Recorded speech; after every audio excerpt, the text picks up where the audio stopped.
This episode contains spoilers. Well, not this episode exactly, but that episode. So this episode too, by extension. That episode spoils big chunks of Northern Lights and even The Subtle Knife because it's in such a bloody rush. This is why you should read the books first, because the show can't keep it in its pants.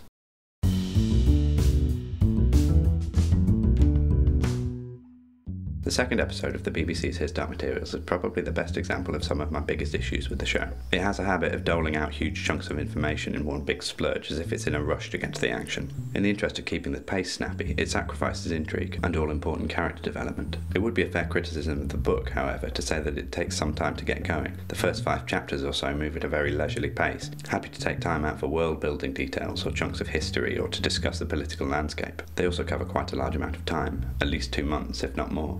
So the show's second episode is a bit of a mess, but I think it's fair to say that it does have one of the more difficult sections of the books to adapt. The book's 5th chapter, The Cocktail Party, covers 6 weeks while Lyra is living with Mrs. Coulter. Coulter attempts to mould Lyra into a respectable young woman, while Lyra gradually comes to distrust her. The chapter culminates in a party at Coulter's flat, during which Lyra learns about Coulter's connections with the Gobblers. Both the chapter and the episode have a similar problem, in that we, the reader/viewer, delete as appropriate, learn a large amount of new information, but very little actually happens, plot-wise. The fact that in both versions we already know that Mrs. Coulter is one of the Gobblers undermines our connection with Lyra in both cases, as we're essentially waiting for her to catch up with us. The aim, then, is to make this section of the story engaging without simply rushing past it.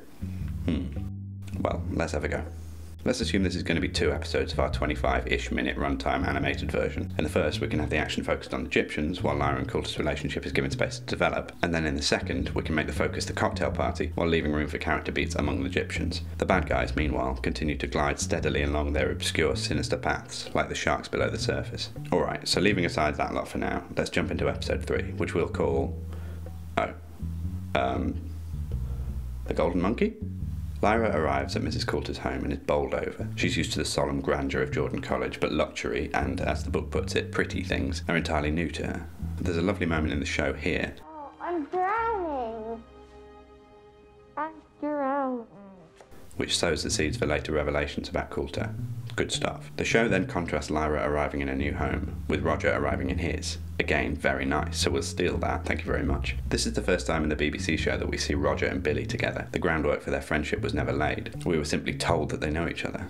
We won't have made that mistake though, since they'll have both featured in the mud fight, so their reunion will carry a bit more weight. We return to Lara and Culture having lunch on the terrace and getting to know each other a little better. The fact that we have Lyra and the Egyptian stories running in parallel does throw up one problem. The Egyptian story needs to move pretty quickly, since they're in a rush to find the kids, while Lyra's ought really to have a more slow burn feel, as her distrust for Coulter gradually grows. I don't think it's feasible to fix this issue entirely, but let's at least try to give Lyra's story a bit more breathing room. Fortunately, we can delay the Egyptians' arrival a little, since they travelled from Oxford by boat anyway, all of which is a long way of justifying setting this terrace scene in the evening rather than during the day. There's a sort of undercooked theme running through this episode, of Lyra lying to Coulter and Coulter's various reactions to it. I think it's a good idea, in theory, so let's develop it. This scene is the first example. In our show, Coulter's not yet been revealed to be a villain, so she can be behaving in a softer, more gentle manner. She should just give Lyra a friendly admonishment for telling tall tales, and a warning that she can tell when she's being lied to. To break things up, let's have the scene in which Lord Boreal is confronting the Master over the head of Stanislaus Grumman next. Since this scene isn't particularly time sensitive, we can pop it in here for the sake of variety, and it gives us context for Boreal's later movements.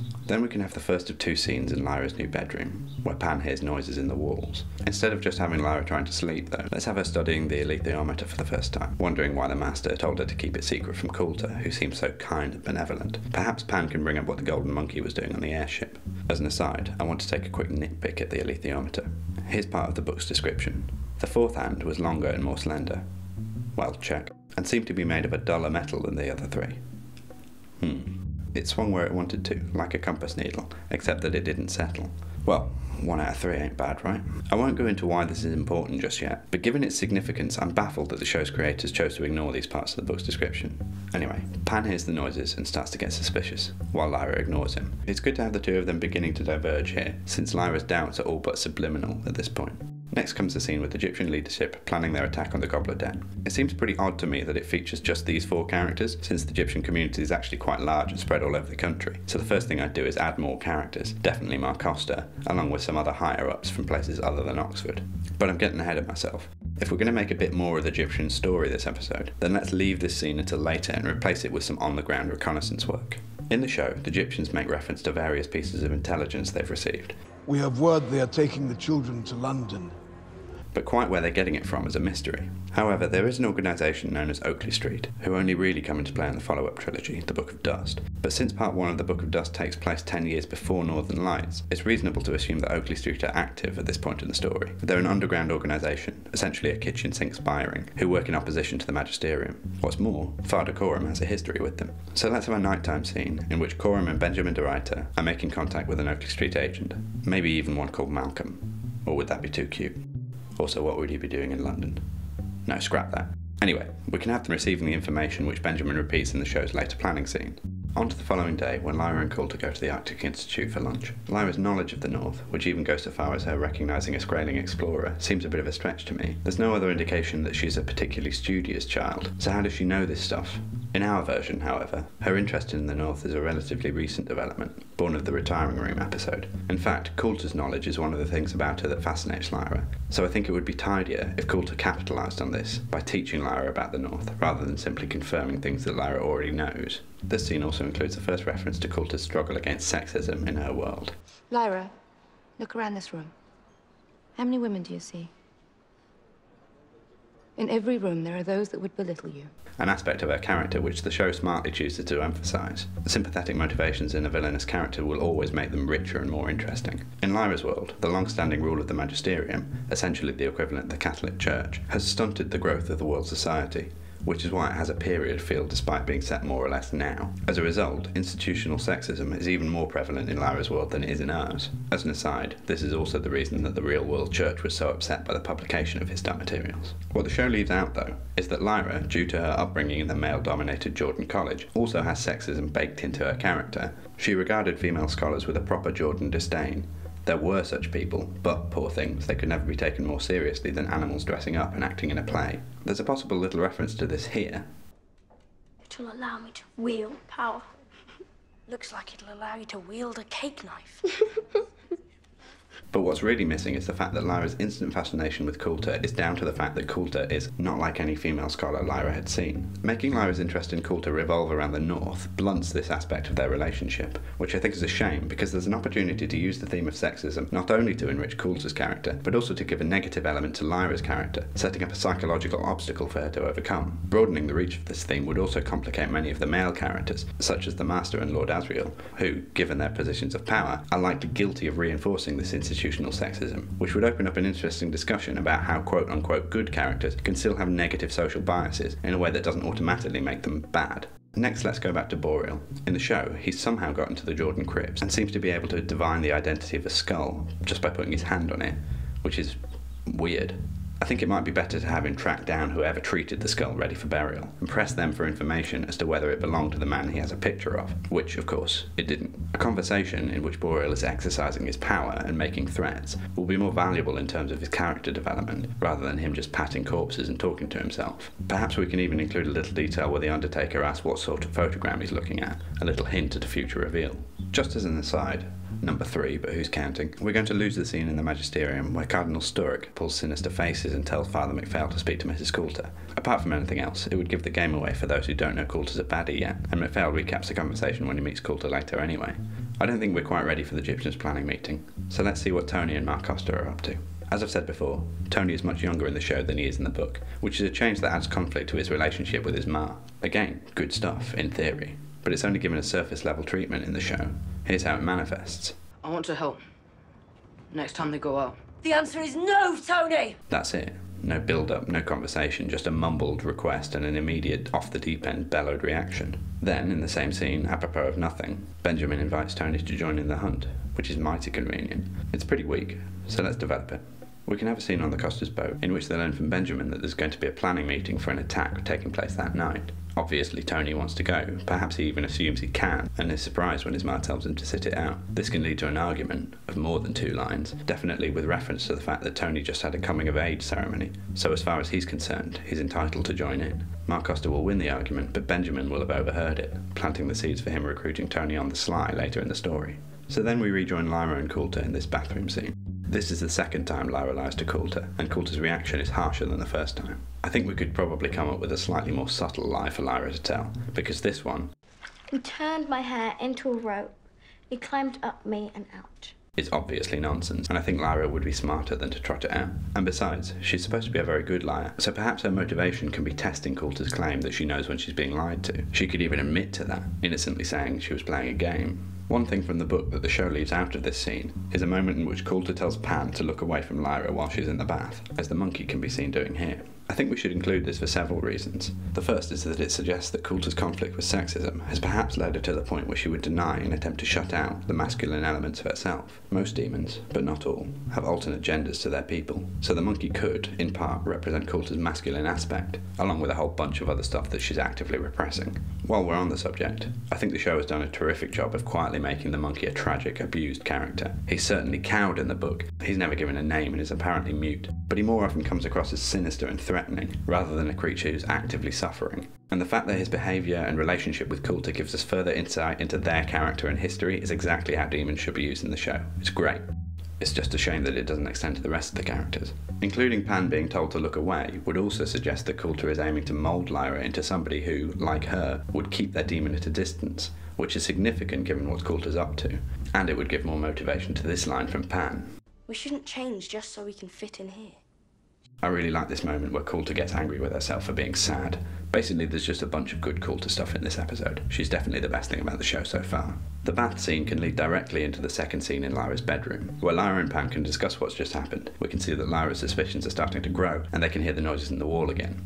In the show, these noises eventually lead them to Coulter's study, where they find the golden monkey alone. I'm not quite sure what he's supposed to be doing in there, but whatever it is, he probably should have locked the door. Let's drop this bit and keep the scene contained to the bedroom. Pan can change form after all, so there's no reason he couldn't become something little and get into the vent. We could have a fun jump scare from Tiny Pan's perspective, where he encounters the monkey looming over him in the dark. So Lyra learns that the monkey can separate from Coulter, has been spying on them, and, must know about the Elite Theometer.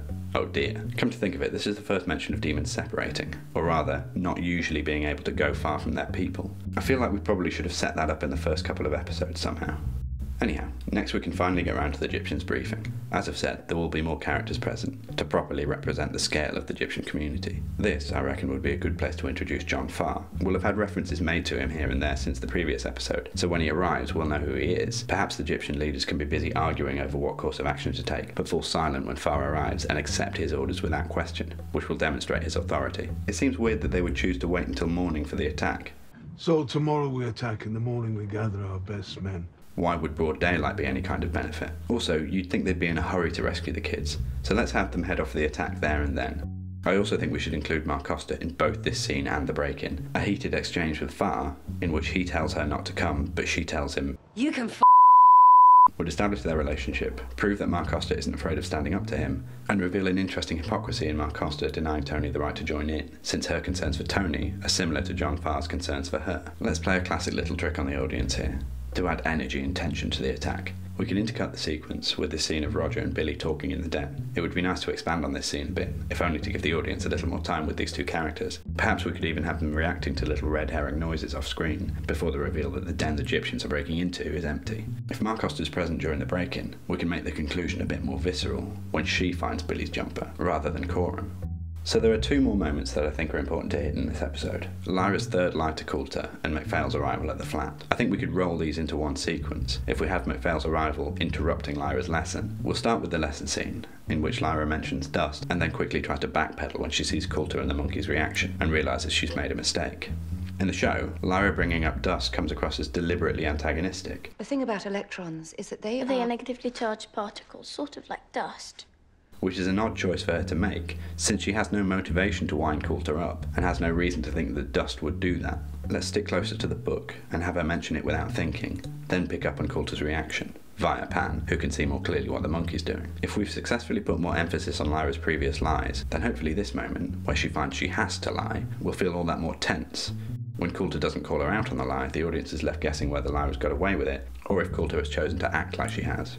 When the doorbell rings, Coulter will leave for a moment, giving Lyra and Pan a brief moment to discuss what's just happened. Coulter will then tell Lyra to go to her room and stay there while she receives the guest, but let's not immediately reveal that the guest is MacPhail, and instead of following them into Coulter's study, we can stick with Lyra while she sneaks out of her room and listens at the door. We can include all the pertinent bits of information from MacPhail and Coulter's conversation, but not so that it confirms to either Lyra or the audience that Coulter is actually running the gobblers. When Lyra is caught, Coulter can come to the door and chase her back into her bedroom. Just as MacPhail is leaving, however, However, Lyra can peek out of her door and get a look at him, which will be the reveal to the audience of who he is. Of course, Lyra won't recognise him, but the audience will, which means we can end the episode by cluing the audience in on Coulter's affiliation with the Magisterium, proving that she's up to no good, but leaving Lyra more or less oblivious to the fact that she's living with the enemy. Once MacPhail has left, Coulter can give Lyra a telling off, in her signature soft, gentle manner, which will have an overtly sinister edge for the first time. Come to think of it, there's perhaps one more bit that we can include: Boreal in our world. I have to say, this moment is effectively jarring in live action, when we're suddenly thrust into the familiar trappings of our own existence. That said, I don't think it's effective enough to justify live action, certainly not at the cost of doing demons justice. I also think this reveal comes far too early in the story. While it's good to have Boreal's scenes setting up story elements that come into play later on, this feels like the show showing its hand too soon. Instead, let's have a version of the scene with this Tom chap, but leave out Boreal's actual crossing, and set it somewhere that isn't immediately recognisable as our world. This way, when we return to these characters and this part of the story down the line, we can have the surprise reveal that it's been taking place in our world all along. And there we have it, our episode 3. Let's recap. Lyra arrives at Coulter's flat, while Roger arrives at the Goblet Den and meets Billy. Lyra and Coulter have tea on the terrace, and Coulter ticks Lyra off for lying. Lord Boreal, meanwhile, is trying to persuade the Master to let him see Grumman's head. That night, Lyra examines the Elite Theometer. Pan hears noises in the walls, and I get wound up by small details. Then we see Father Coram and Benjamin de Ruyter meeting an Oakley Street agent, who may or may not be called Malcolm, for intel on the Gobblers. The following day, Lyra and Coulter go to the Arctic Institute for lunch, and Coulter's moulding of Lyra begins in earnest, while Boreal grills a hapless undertaker for information on Grumman, and Tony Foster has a shouting match with his ma, within earshot of Benjamin. We rejoin Lyra and Coulter in the bathroom. Coulter instructs Pan to look away from Lyra, which rubs him up the wrong way, and Lyra tries out another lie. Shortly after, while they're discussing their misgivings in the bedroom, Lyra and Pan hear noises in the walls again, and Pan encounters the monkey in the vent. Then we have the Egyptian planning meeting, at which Mark Costa is present, and we're introduced to John Farr. The following attack on the Gobbler's Den is intercut with a scene with Roger looking after Billy, before the reveal that the Egyptians have got the wrong place. We leave the Egyptians there for this episode and go back to Lyra and Coulter. Lyra finds herself in a situation where she has to lie, but we don't know whether she's got away with it. Then a guest arrives at the flat. Lyra does a bit of spying and sees that the guest is Father MacPhail, who we recognise as a nasty pasty, but she doesn't. Finally, we see Boreal asking Tom to go looking for Grumman, but we avoid letting on that Boreal's in another world. Was that a lot? It felt like a lot. I'd be interested to know what you think. Am I going too fast or getting too nitpicky? Let me know in the comments. And thanks for watching. Leave a like and hit subscribe to keep up to date. And I'll see you next time for episode 4, The Cocktail Party.